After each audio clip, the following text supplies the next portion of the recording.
Bonjour. Connaissez-vous l'amusante tradition des lutins farceurs de Noël? Si vous ignorez de quoi il s'agit, je vais tout vous expliquer.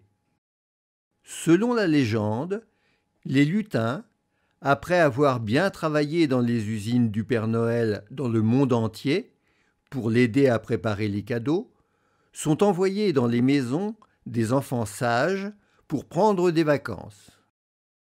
Tout cela commence par une lettre adressée par le Père Noël, dans la deuxième quinzaine du mois de novembre, aux enfants ayant été particulièrement sages. Voici, par exemple, celle reçue par une petite fille prénommée Luna. Oh oh oh! Bonjour Luna. L'année dernière, tu avais eu la gentillesse d'accueillir chez toi mon lutin Elfie pour ses vacances, et d'ailleurs je t'en remercie car il s'était beaucoup amusé, même si le coquin avait fait pas mal de bêtises. Malheureusement, cette année, je dois garder Elfie à l'atelier pour m'aider à préparer les jouets. Cependant, j'ai le plaisir de t'annoncer que, comme tu as été très sage, j'ai quand même décidé d'envoyer 2 de mes lutins en vacances chez toi. Je te remercie par avance de les accueillir chez toi, afin qu'ils se reposent après avoir fait le tour du monde. Cette année, je t'envoie donc Crapouille et Zoli. Il faudra bien que tu les surveilles, car ces deux-là sont très farceurs, et, à deux, ils font encore plus de bêtises. Signé, le Père Noël. Ho ho ho! À cette lettre est joint le document officiel attestant que la petite Luna a bien été très sage toute l'année. Il convient donc alors de préparer le nécessaire à ce séjour des lutins, et notamment leur petit lit, car, rappelons-le, les lutins ont travaillé dur, ont besoin de repos et vont dormir tant qu'il ne fera pas nuit. L'arrivée des lutins dans toutes les maisons a lieu dans la nuit du 30 novembre au 1er décembre. De fait, lorsque la petite Luna s'est réveillée au matin du 1er décembre, les 2 lutins prévus étaient là, dûment accompagnés de leurs passeports respectifs. Il s'agissait bien de Crapouille, un lutin garçon, et de Zoli, un lutin fille, car le Père Noël veille à la mixité de son personnel. Du côté des documents officiels, il y avait aussi un certificat d'adoption par Luna pour chacun d'eux. Celui de la petite Zoli et celui du petit Crapouille. Tout étant en règle et le jour s'étant levé, il convenait d'installer sans tarder les lutins dans leur lit pour qu'ils passent une première bonne journée de repos. Les enfants savent qu'il ne faut en aucun cas toucher les lutins pendant la journée, car ils repartiraient aussitôt dans le ciel.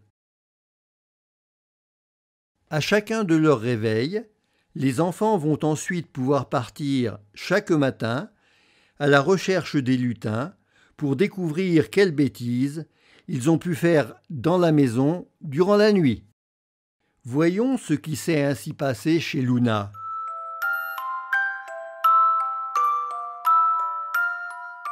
Pour leur première nuit, les lutins avaient décidé d'aller faire un petit tour, l'un en scooter et l'autre à dos de dinosaure, pour aller rencontrer des ours polaires.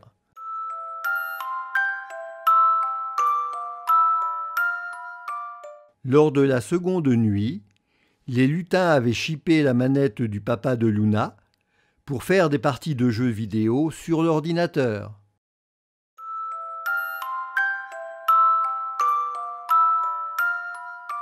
La nuit suivante, les lutins avaient décidé de fouiller dans la chaussette de Noël de Luna pour voir s'ils y trouvaient des friandises.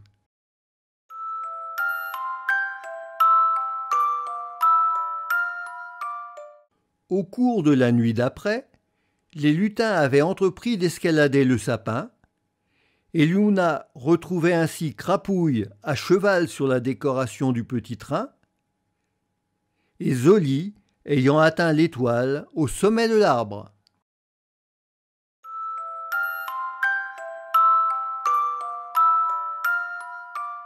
Pour leur 5e nuit de bêtises, les lutins coquins s'étaient préparés des œufs au plat et en avaient profité pour dessiner sur les autres.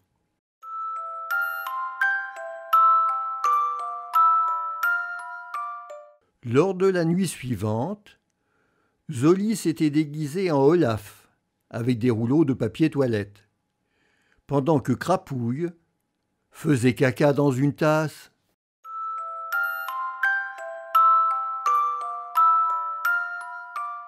Le lendemain, Luna découvrait que les lutins avaient passé leur 7e nuit à faire de la tyrolienne sur la tringle à rideau.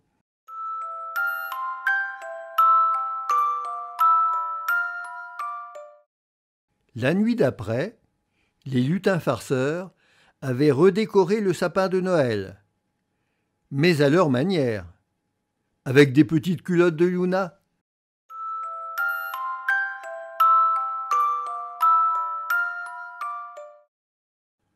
Pendant la nuit suivante, les lutins avaient utilisé des feutres pour relooker une photo de Luna avec son cousin.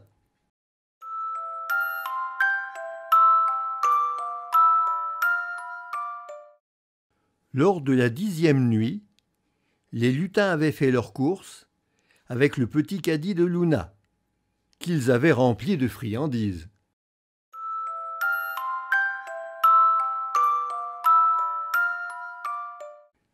Du coup, la nuit suivante, après avoir trop mangé de chocolat, les lutins eurent une petite indigestion et se retrouvèrent au lit.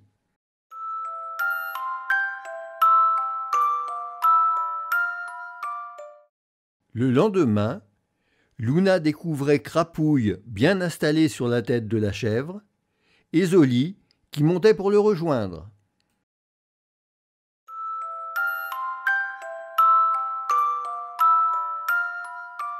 Pour la bêtise suivante, les lutins s'étaient installés entre les 3 petits singes de la sagesse pour imiter leurs gestes.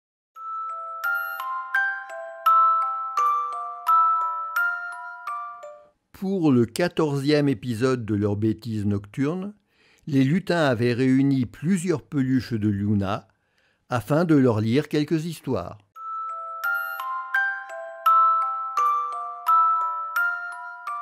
Lors de la nuit qui suivait, les lutins avaient décidé de jouer au papa et à la maman avec le nouveau poupon de Luna.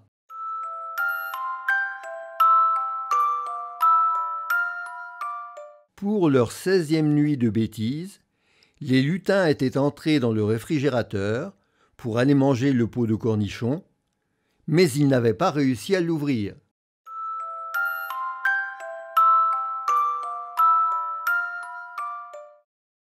La nuit suivante, les lutins avaient utilisé des vernis à ongles pour dessiner Luna.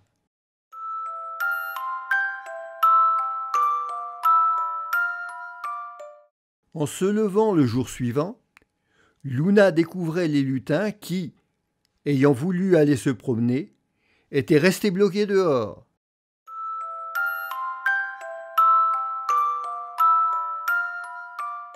Suivait une nuit où les lutins, décidément très gourmands, étaient allés fouiller dans le placard à sucreries pour se faire un petit goûter nocturne.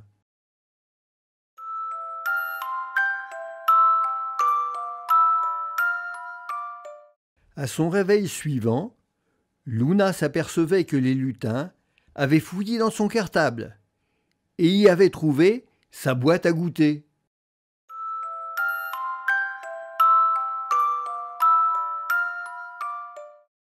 Lors de la 21e nuit, les lutins, en manque de neige, avaient décidé d'en recréer en utilisant de la farine. Crapouille avait joué à l'ange de neige et Zoli essayer de faire un bonhomme de neige.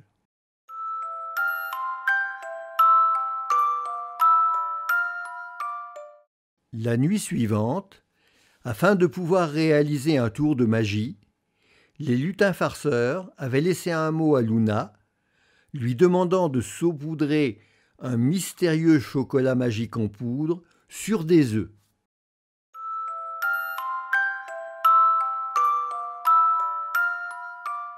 Le lendemain matin, la petite Luna découvrait le résultat du tour de magie des lutins. Les œufs s'étaient transformés en Kinder Surprise.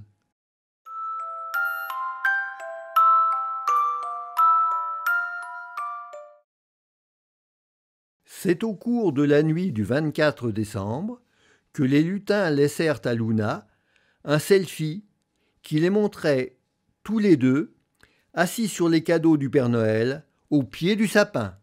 Ils avaient aussi laissé une lettre à son attention. Chère Luna, le temps est venu pour nous de partir avec le Père Noël, car, comme tu le sais, il a besoin d'aide pour sa tournée. Nous sommes tristes de te quitter, mais tout de même heureux de retrouver tous nos amis lutins. Nous avons passé de formidables moments chez toi. Merci beaucoup pour ton accueil. Tu vas beaucoup nous manquer, mais nous continuerons à veiller sur toi. Pour l'année prochaine, nous espérons fortement que le Père Noël te choisira de nouveau pour nous accueillir. Nous te laissons un petit cadeau supplémentaire, car tu es vraiment une petite fille extraordinaire. Nous t'aimons très fort. Signé Crapouille et Zoli. Et les lutins repartirent donc ensuite aussitôt avec le Père Noël. Sympathique, cette tradition des lutins farceurs, ne trouvez-vous pas? Joyeux Noël à tous!